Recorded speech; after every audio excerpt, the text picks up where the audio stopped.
Sebenarnya waktu tahun lalu itu memang kita persiapannya udah hampir semuanya gitu karena memang sudah latihan, terus sudah menentukan list lagu. Sebenarnya sih harusnya tidak ada perubahan gitu ya, karena kita juga belum membocorkan aransemennya seperti apa dan bagaimana gitu. Jadi sebenarnya kalau ditanya dari semua performer semuanya itu sudah sama-sama siap dan sama-sama excited. Oke, Mbak Andin, thank you. Nah, sebagai kalau kalian atau ngikutin Mbak Andin di sosial media, Mbak Andin merupakan salah satu sosok yang peduli banget sama lingkungan, sustain gitu ya Mbak. Nah, terkait dengan bencana yang baru saja terjadi, menurut Mbak Andin, apa peran musik yang bisa diberikan bagi seorang artis kepada masyarakat, kepada pendengar tentang memberikan harapan? Ya, kita sama-sama tahu bahwa kita ini hampir nggak mungkin tidak bisa hidup tanpa musik.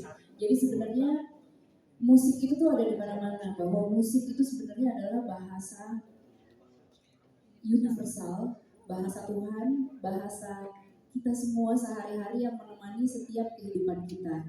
Jadi hampir nonsens sih sebenarnya ada orang yang nggak suka musik gitu. Dan bahwa musik adalah bahasa yang universal, maka dari itu musik itu punya kemampuan lebih untuk menyampaikan pesan.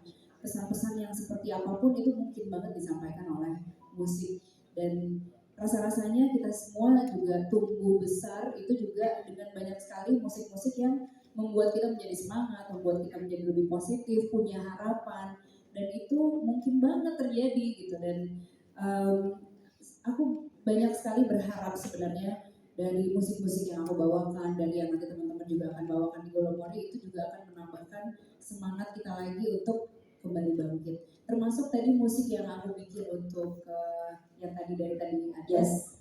Tapi tadi belum ditayangin lagunya ya sebenarnya. Jadi baru ya. Itu juga lagu yang khusus sekali diciptakan untuk kalaupun kita belum pernah ke Golomori, sebenarnya dengan mendengarkan lagu itu kok rasanya seperti kita benar-benar menjejakkan kaki di atas tanah tersebut gitu. Banyak sekali harapan, banyak sekali cinta yang dirasakan, dan itu saya rasa musik adalah media yang benar-benar bisa mewakili itu semua, sama komunikasikan gitu ya Mbak ya. Nah Mbak Andin, pasti kan lagu itu dibuat, ditulis, dinyanyikan karena Mbak Andin sudah merasakan indahnya Golomori secara langsung. Bareng-bareng dengan kita. Iya betul. Mas Mbak, saya ada pengalaman loh. Udah pernah satu speedboat sama Mbak Andin loh. Gitu loh. Dengan saya kehebohan nih. Mbak Andin, boleh sedikit ceritakan dong ke teman-teman gimana Golomori itu indahnya, yang langsung ya, bukan yang di endorse ya, yang real gitu Mbak. Jadi sebenarnya sebelum ada proyek Golomori ini, mungkin kalau teman-teman yang suka mengikuti kegiatanku di sosial media tahu bahwa betapa aku tuh cinta banget lah sama Indonesia Timur. Jadi sering banget dari zaman dulu banget, sering banget berpetualang gitu di sana. Nah kemudian untuk khususnya Labuan Bajo itu juga sudah beberapa kali datang ke sana untuk Limon Port, terus ya main-main di pantai, island hopping, dan seperti teman-teman lainnya lah gitu ya. Tapi memang ada beberapa treasure yang rasanya kita tidak boleh abaikan gitu, karena namanya juga treasure, yaitu harta karun yang sama menariknya dengan yang selama ini mungkin orang-orang lihat kan kebanyakan mungkin di laut aktivitasnya gitu ya, di Board dan yang lain-lainnya. Nah kemarin waktu datang ke Labuan Bajo terakhir, itu tuh aku benar-benar datang ke misalnya kampung Penenun, benar-benar datang ke rumahnya untuk ada semacam apa ya, kayak upacara penyambutan gitu ya. Terus benar-benar ikutan gitu di dalamnya, jadi kayak merasakan kehidupan seperti mereka gitu. Dan aku juga ngajak anakku pada saat itu, jadi kita semua kayak pada pakai baju adat daerah sana, terus ngeliat cara pembuatan kainnya.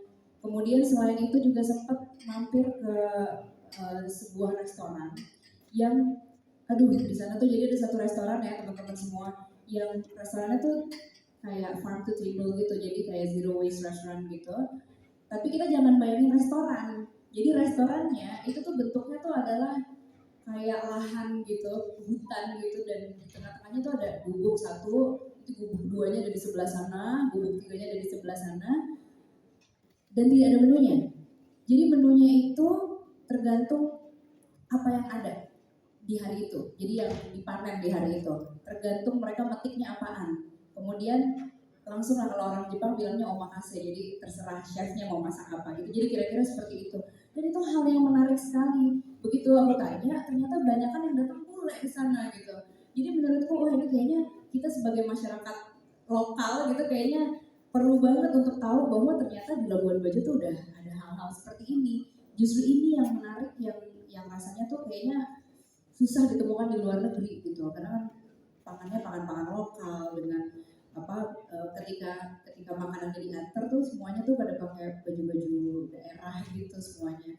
Kemudian kita juga yang pasti di Golomorinya itu sendiri, nah ini jarang sekali dilihat, itu tuh bukitnya indah sekali.